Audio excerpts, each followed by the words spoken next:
guys, well, I've had my fourth colonoscopy, which is Friday the 29th, just gone. They found one polyp, and that's been all checked out. I've got to go back and see the doc in February.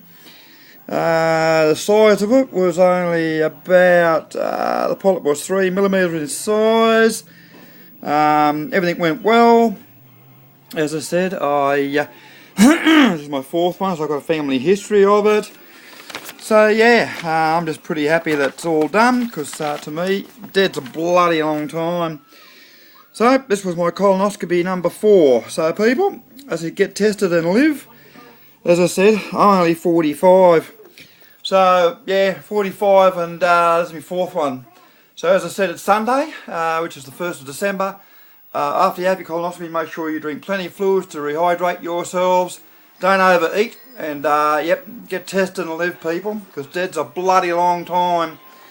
So that's me done. So hopefully, people, as I said, yeah, as I said, just going to see the doc in February to find out more what I'm doing. So with that, as I said, I shall leave you people to it. Goodbye.